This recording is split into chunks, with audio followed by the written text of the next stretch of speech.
right, here we'll be looking at polygon of vectors, right? So this is the addition of several vectors to form a polygon. That's what the polygon of vector is all about. The addition of several vectors to form a polygon. You know what a polygon is, right? Good. So we have to note that the triangle law of vector addition can be used repeatedly to add more than two vectors, just like the parallelogram law. Just like every polygon, the triangle forms the basis of every polygon. Take note of that. It forms the basis of every polygon. That's why we have that a three-sided polygon is called a triangle, and that's the beginning of every polygon. There is no polygon with two sides, right? Good, it's not possible. So a three-sided polygon is a triangle. The triangle forms the basis of every polygon. So that's why under the polygon of vectors, we know that the triangle law of vector can be used repeatedly to add more than two vectors, right? So we have PQ plus QR plus RS plus ST equals to PT. The thing is, now look at these vectors closely. PQ, the next is QR. What ends the first begins the second, right? Good. Take note at that pattern till the very last. So once it's like that, what you just need to do is to take the very first and the very last to find the result. That's how the polygon of vectors works vectorially, right? So just take the very first, which is P, and the very last, which is what? T. And that means the addition of PQ plus vector QR plus vector RS plus vector ST gives PT. Now, one thing I need to take note of is that when the very first is the same as the very last, the resultant is zero. Please take note of that.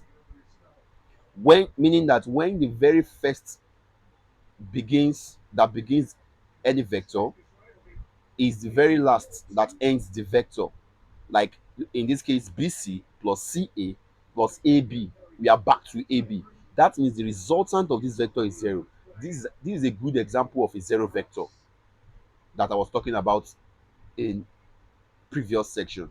This is a good example of a zero in a null vector because B starts vector BC and B ends vector AB. Even though if you have other vectors in between BC and AB showing the same pattern, they must show the same pattern, then the resultant vector is zero. And that is what this diagram is showing. So if you look at these diagrams closely, the direction of each of these vectors must be taken into consideration, please, class. The way the arrow points or the direction of the arrow must be drawn exactly the same way when you are using it to form a polygon. It must not change. So if an arrow is facing up in your diagram drawing a polygon, it must face up. So you can, if you study this closely, you will discover that you can see this is vector T. If you come here, vector T is facing down, taking the same orientation as it has when the what vectors are not um joined together, when they are scattered. Now you can see vector T. When we come to vector what? Vector S, you can see vector S here. Can you see that? It's having the same orientation, the same direction as where it's coming from.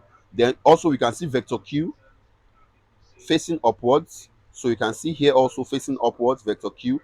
It must be aligned. It must be same orientation. Then you can see vector P. Can you see that now? So the last vector, which is vector R, which is not part of the what parent vector now, which is not part of it, is the vector that what gives the resultant of all the vectors, sorry, vectors um P, Q, S, and what R. Can you see that now? So that's what gives the resultant. So the resultant vector, remember again, I told you when I was talking about the triangle law of vector addition and the parallelogram of vector addition, that is, the resultant vector must be in opposite direction. It must be opposing the directions of all other vectors. That's what makes it the resultant vector. So these broken lines or these symmetric lines that you are seeing, um the in between the polygon, dividing the polygon into three triangles, is showing that triangular vector addition can be is applicable in these what vectors, which I'm still going to show in subsequent lessons. All right, thank you for having your time.